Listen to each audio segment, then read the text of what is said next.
Okay, hello, on the air. To thank Bob Greener for his presentation to Mr. Smith, I presume, which I've called this episode. I uh, I saw this a while ago with Mr. Smith, and I didn't. I posted some video links, but there's a bunch of these funny people around. I encounter them very rarely, and one of them some years ago offered something like $1 million to prove it.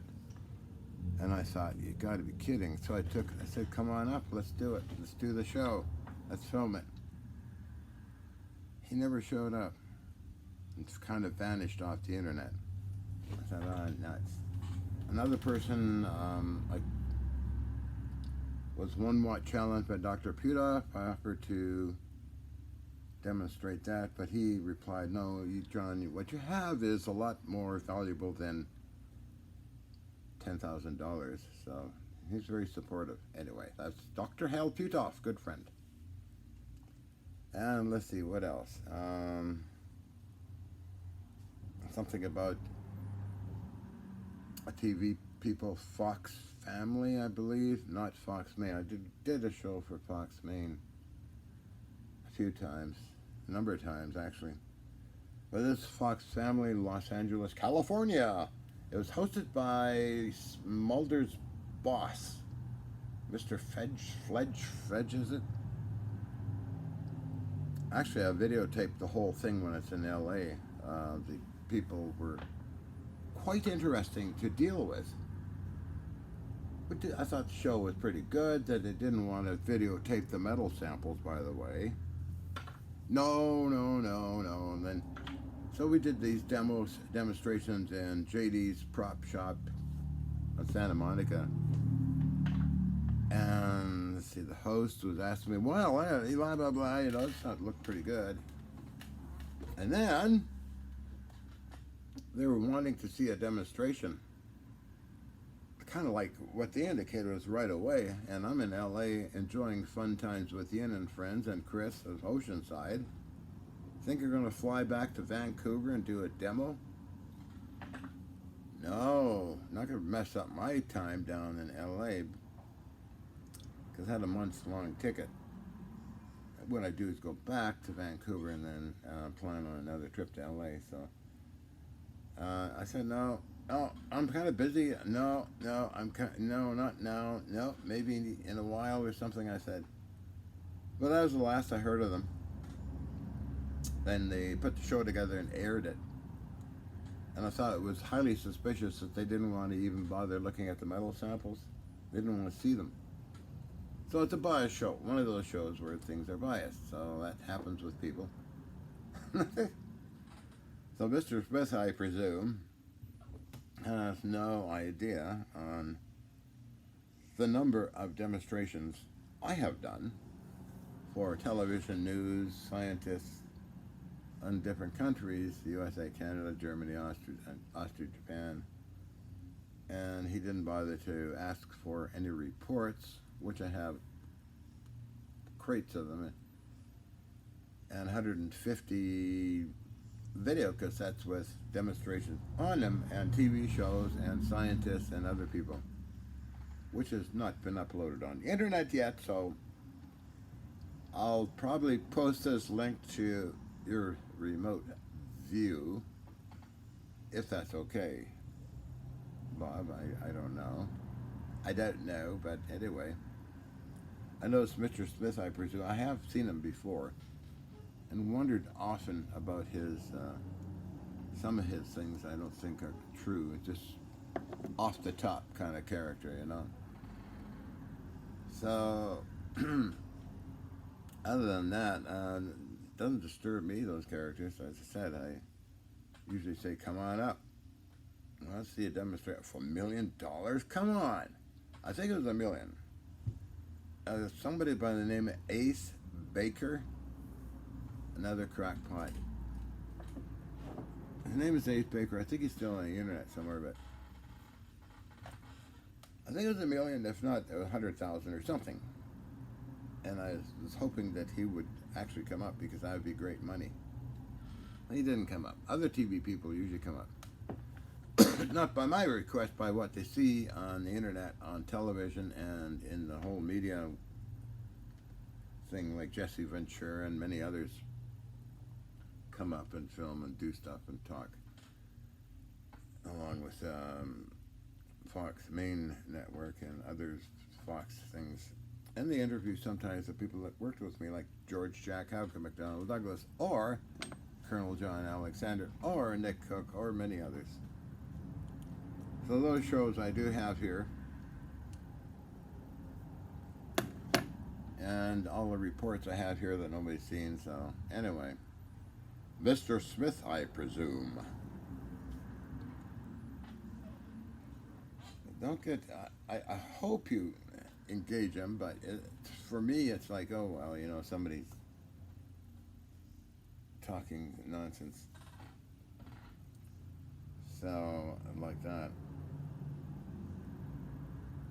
I'm trying to remember anybody else that was.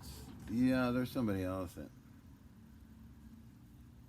He's nothing but a fraud, debunked kind of characters, you know. Like, all they do is just want video views, but that was years ago.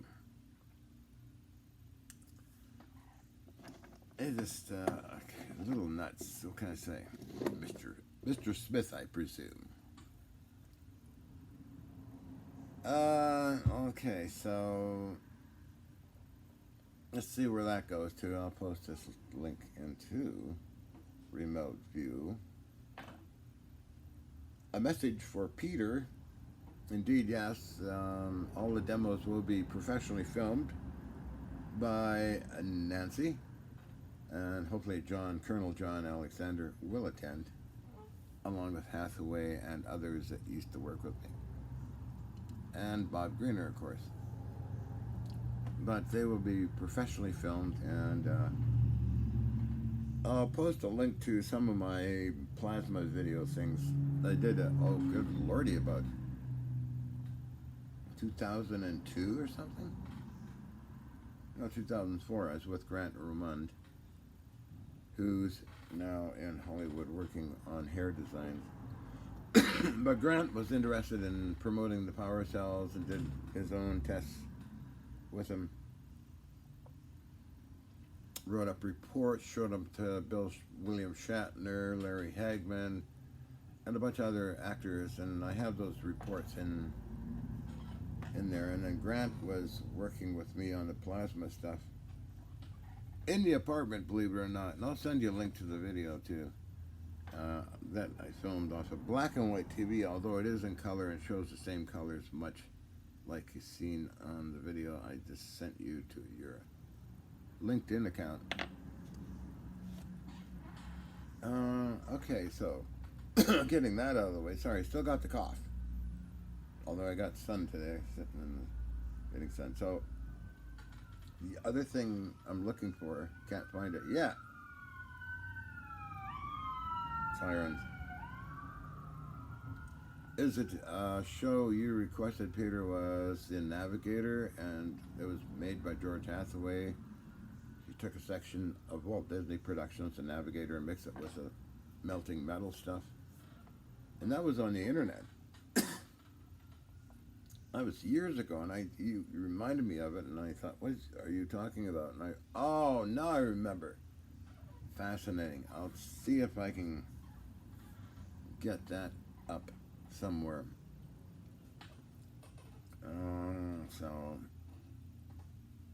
I would suppose it's on the internet or on YouTube somewhere. What George put together a long time ago. George was very enthusiastic in those days on this whole thing, and I was rather, how do you say it, too wild to tame kind of thing. And again, I always say I support George 100%. Anything that went wrong was my fault only. Okay?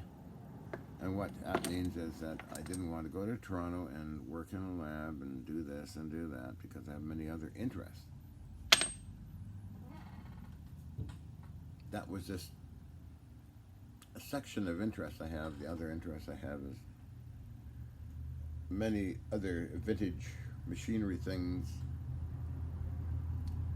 and warships and working on warships, which I did for Wes Roots, project manager for the Artificial Reef Society of British Columbia.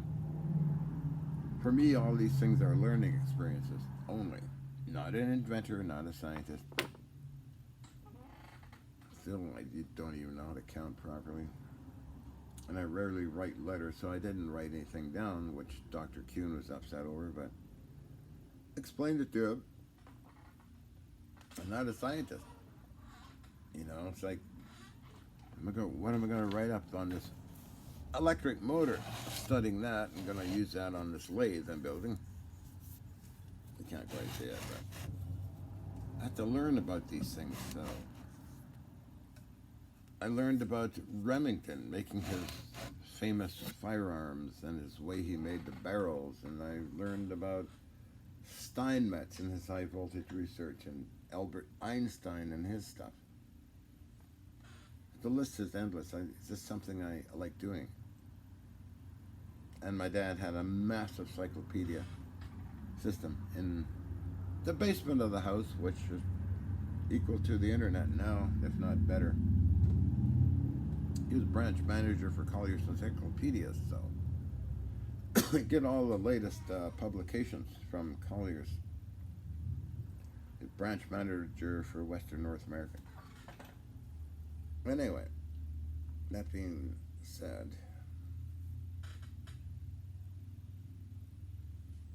so again, Nancy will be professionally filming all this stuff. A time dilation stuff will be filmed, levitation will be filmed, and people are invited to, preferably scientists in the military industrial complex are very welcome, as well as the TV people are welcome again. Other than that, also hobbits are very welcome sometime. The young new generation of people coming out of this, producing all these things. Like Charles Cropper III, an alien scientist and alien alchemist guy, plus others that are really bright folks that should have fun with this stuff and explore it and go further with it. As well as Bob Greener, starting all this new thing. Timmy Ventura, epic, truly epic, his broadcast hours and hours and hours interviewing these people as well. So Tim, you're a genius.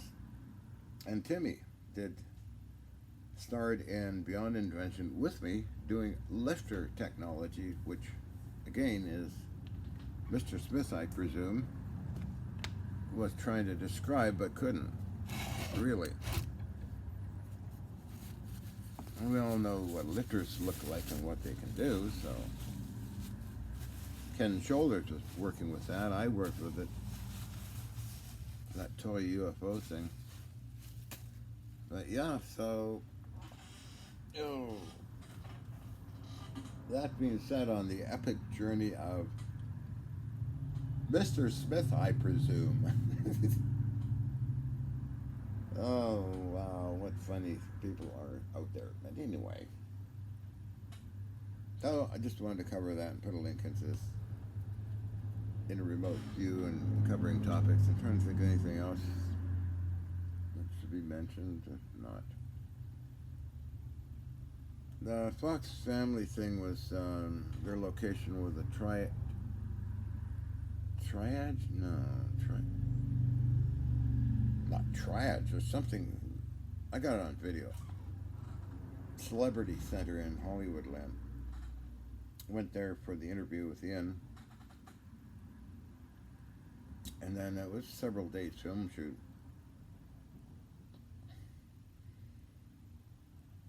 I'm trying to remember something. With TLC TV show, the same scientist that appeared in the TLC TV show Strange Science Frontiers was supportive. But in this other show some years later, he was not supportive. It's a very biased show, but it was fun doing the show, and they did pay up. Although they could have bought footage from Peter, but they seem to be in a rush. But I got them all on video. I filmed it, and it should be uploaded. I filmed them, too, so that was funny. All in all, fun times. I like the title, Mr. Smith, I presume.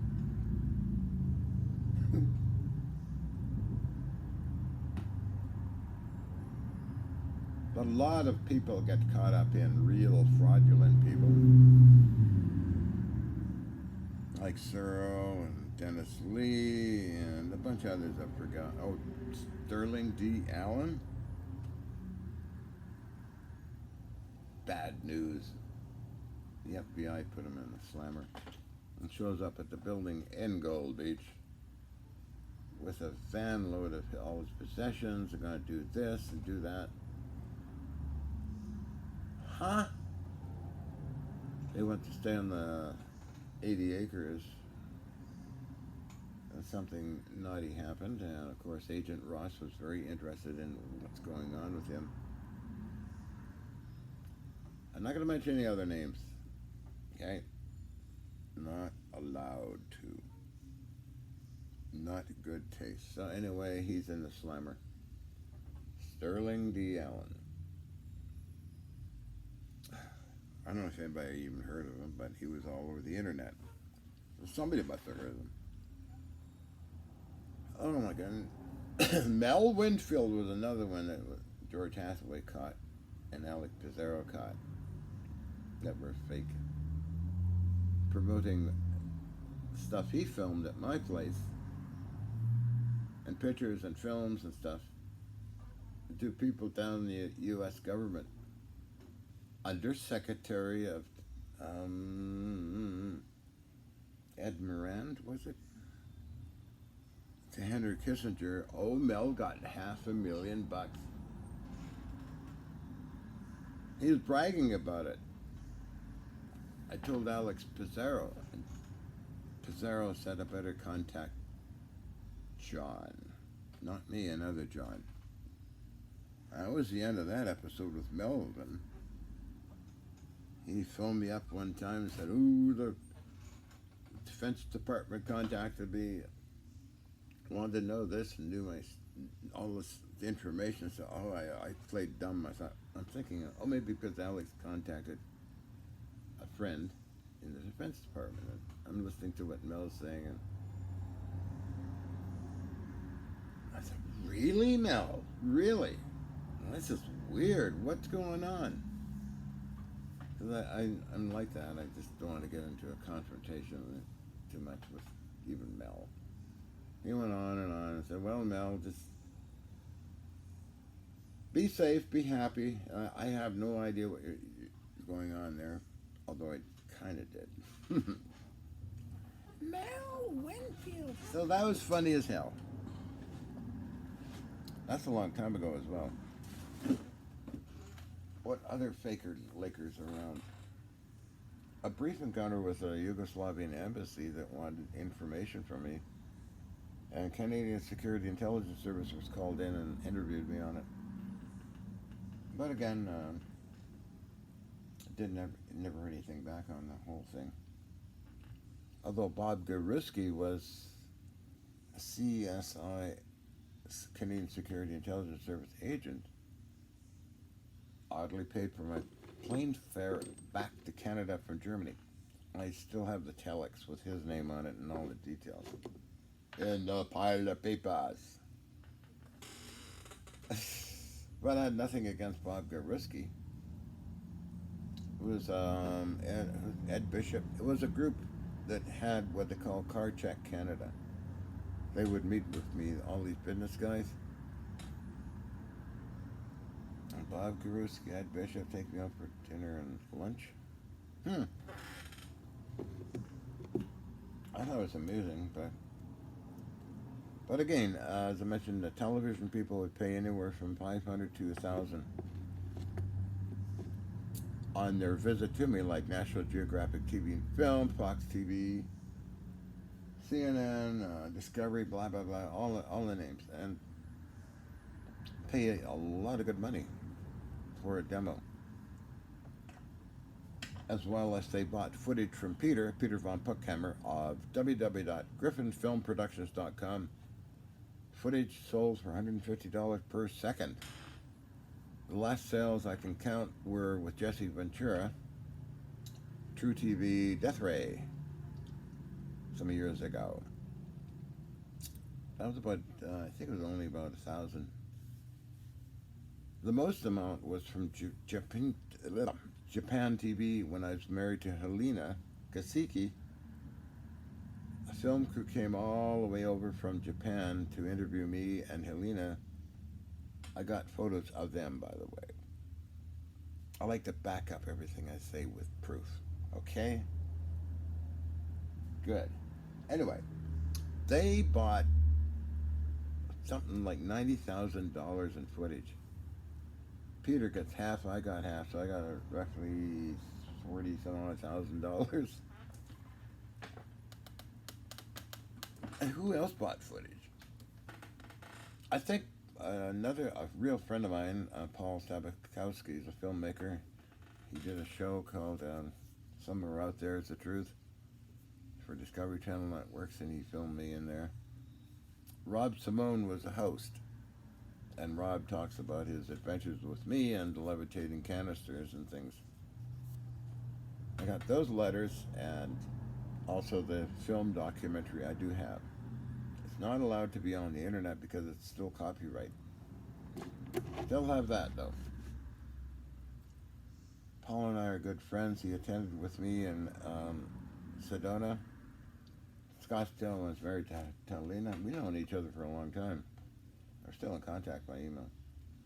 Now, I haven't heard anything from Peter for a while, but he's wrote up a contract with his footage sales. He did sell something to NBC, some footage. I didn't even have to do an appearance. NBC wanted it. The footage, Peter pays me. And that worked out good too. You don't have to do anything. It's just they buy footage and I get half. Holy moly, I don't have to do anything. That's damn cool, Jim. It is cool. However, sale, I don't know if there's any sales or not. I know that other countries have stuff that I see once in a while by accident. China, saw something in China, broadcasting something. But I don't know if Peter's selling footage or what. Who knows? Anyway, Mr. Smith, I presume. Back to our dear little friend, Mr. Smith. Jolly good, you know. This might be a long video, so people will probably tune out when they see the intro I did. Well, I felt like talking a blue streak again and going over topics in case whoever looks at these things kind of knows what I'm up to. Note to self, okay, old footage of the plasma for Peter. Okay, I got that. Met Peter by email, not giving any names out. 2005 already. Wow. That's a long time ago. Is that okay? Yeah, okay. Get another smoke here. So then all that stuff about Mr. Smith, I presume.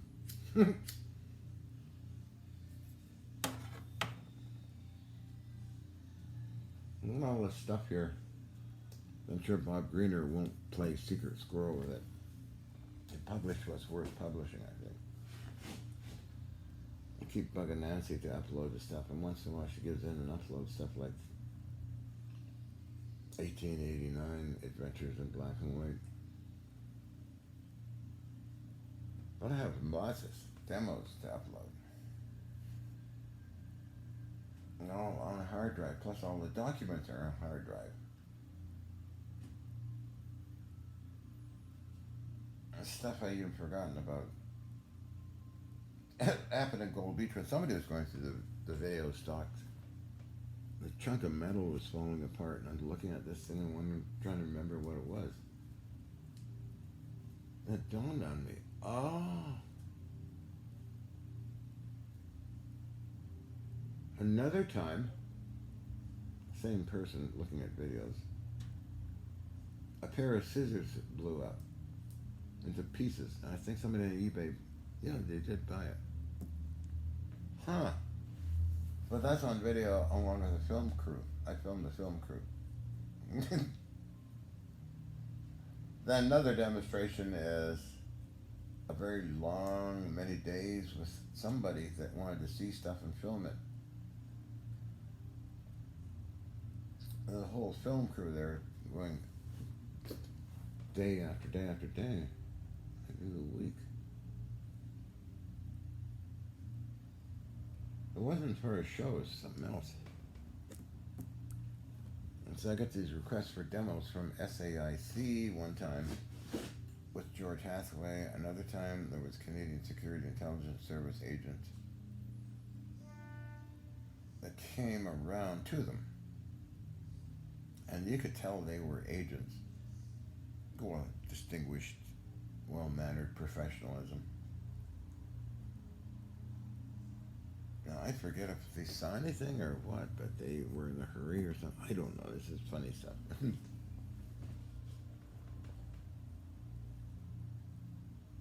A lot of people have been in that apartment, pretty much wore it out. Even before I left Canada, the RCMP came to look at some stuff, and they were quite happy, and were trying to dissolve a website, www.hutchisoneffect.ca,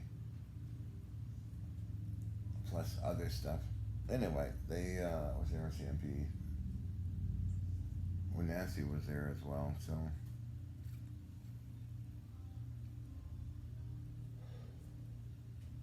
Anyway, this is kind of a long video now, since I covered things. I sound hoarse. But anyway, so I'll get that. Send Pete that plasma stuff I did with Grant in 2004. Other stuff I did co-produce my own show for an hour for Discovery called Ark of the Covenant Revealed. That was fun.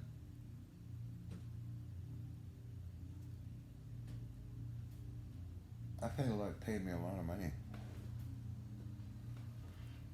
Bruce Burgess and Marianne Hynem, co-star. I met up with Marianne a year ago now. On the Quantum Woo.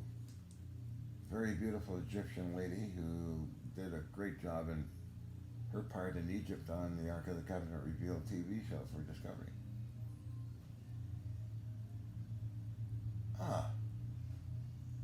Even filmed in North Star Salvage Scrapyard. Now this is a rambling, long talk. I'll label it Mr. Smith, I presume.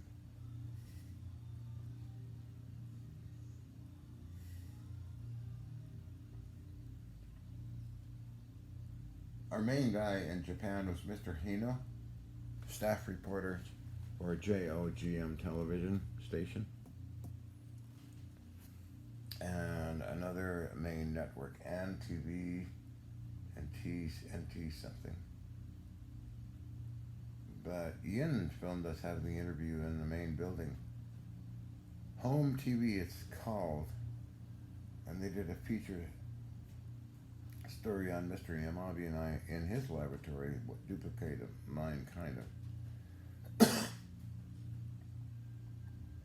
And then the other TV people came and did films and stuff. I think I have most copies of all those shows and demos. In Germany, it was a feature article in Esquire magazine, which I have a copy of the article. It's all in German. I have no idea what they're saying, but it's 4 pages long.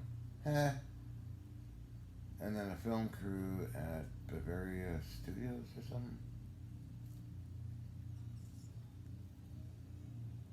I don't know where that is. Anyway, I've been not never to Greece, but Greece came to me, Dr. P.D. Pappas, and his wife, and he wrote me up in something, and there was a TV show with me in it, which maybe they bought footage from Peter or something. I don't know. I got the letters. The name of a famous Greek host. Of course, if I go to Greece, you know where I'm going. The scrapyard of Mr. Alec. Spend a whole week there. If I had the money, I'd do it. I'd just get on a plane, go to Greece, rent a hotel room, and spend time with searching through Mr. Alec's treasures in Greece. Navro Matis Metal Recycling Company. A very good person who sent me a lot of heavy things. A year now. No, last piece was a year ago. It started a couple of years ago. I can hardly lift these boxes. Well, it was good times. Anyway, I'm going to shut up because I'm going on a tangent again. So we'll call it this video Mr. Smith, I presume. How long is this video? 30, well, not too drastic. 31 minutes, half hour.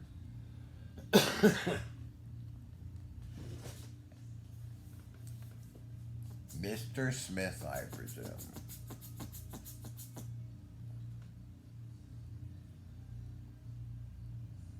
I went on a tangent in a TV studio in Minnesota. It was public access TV, and I was dressed up as Carla Knipson's Rothschild III, and I was going on a real funny thing, and that's copied. They copied it. I don't know if it aired on public access, but we did a show for public access called March of the Hobbits, an hour-long show. And that was broadcast, starring myself, Nancy, Andrew, another gentleman, Jason. Plus there was music and explosives. I remember making all the explosives for the power cell. It was just fun stuff. Go out in the field, place all the explosives in kind of a little ditch or crater, fire them off, filmed and inserted as Andrew walking out of smoke saying, "I'm wondering when the aliens were going to arrive." It's funny as hell.